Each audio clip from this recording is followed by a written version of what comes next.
Kwa mafunzo haya yanayoitwa jamani, lakini kwa makarani na mameneja ni asikilize kwa makini. Zimetengwa siku 2 maalum kwa maana ya kujifunza. Muelewe, usipoelewa uliza. Ukitoka hapa unajua namna ya kutumia kishkwani. Kwa sababu kule utakuwa mwenyewe. Kwa hiyo kama uelewi, uliza kabisa. Uwe huru kuuliza, uelekezwe vizuri, kuondoka uko huru kufanya michakato au hatua za kufuata kishkwani hii. Lakini pia tuvitumie kwa malengo ya kusudiwa. Tumepewa kwa ajili ya kuweka hizo rekodi za kilo za kila mkulima anayeleta kwenye ambusi zenu.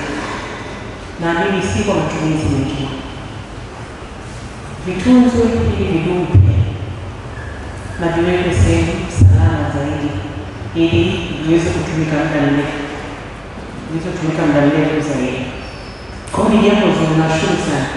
Ni kitu kizuri na sisi kweli bwana nyingine wanapata malalamiko, nimepeleka ambusi kilo fulani lakini hazijatimia, mara sijalipwa zote, mara hivi na mimi malalamiko haya nitakuanza kutumia kishkwani, malalamiko yataisha kwa wakulima wetu.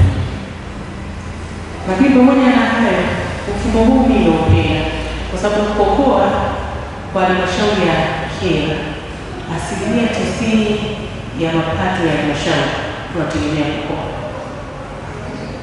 Kwa natambua mchango wenu sana katika kuhakikisha halmashauri yetu inapata mapato yanayostahili.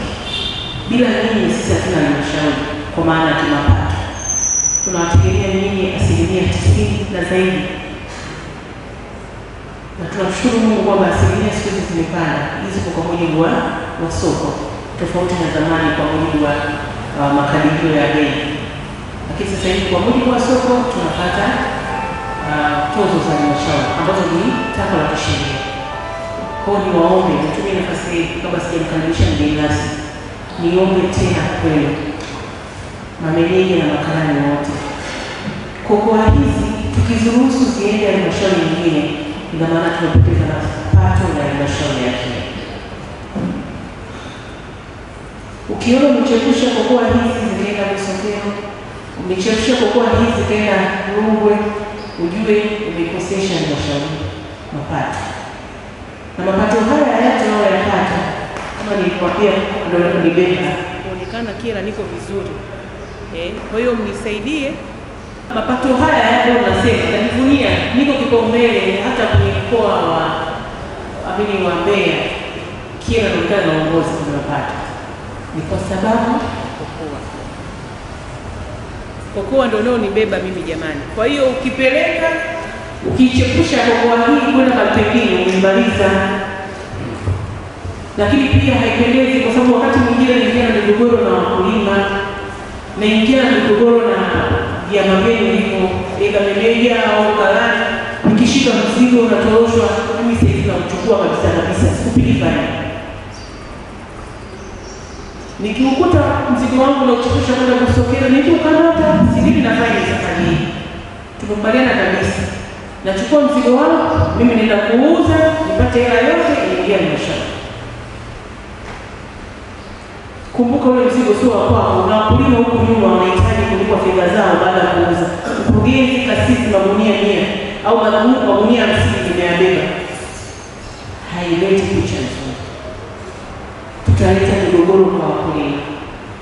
Mwisho wa siku wanaichukia serikali kwamba serikali haitusaidii. Lakini kumbe kuna mtu mmoja tu ndio ambaye anasababisha yote haya.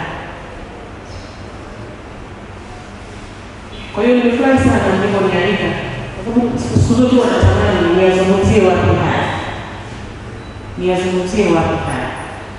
Last time kuna mtu nilikamata kilo zake 280. Zilikuwa 2008. Yes, 2008. Nilikuwa napeleka Busokelo. Lakini nilimwonea huruma tu, nikamtoza faini. Ambapo si sahihi. Na mpaka watu walishangaa mtozaji faini sizi mzigo huo. Lakini nilimwonea huruma nikasema na watu huko nyuma. Ila sasa ndo natangaza rasmi. Sasa hivi hakuna faini. Ukamata na mzigo wangu, mimi nauchukua wote, mimi nitaingiza huko kwenye ushirika wenu mwingine, nitataka chama cha ushirika nipeleke huko, anauzia nirudishie rangi. Sasa tusitengenezeane migogoro, tusitengenezeane lawama. Na ni kipindi cha uchaguzi hiki, sitamani wananchi wapate malalamiko wasiokuwa na sababu ya msingi. Sitamani kabisa ni kikwazo. Wasema mkurugenzi ni kikwazo, hapana. Kwa maana natoa elimu kwamba tuhakikishe wakulima wetu wanapeleka mazao kwenye AMCOS za kwetu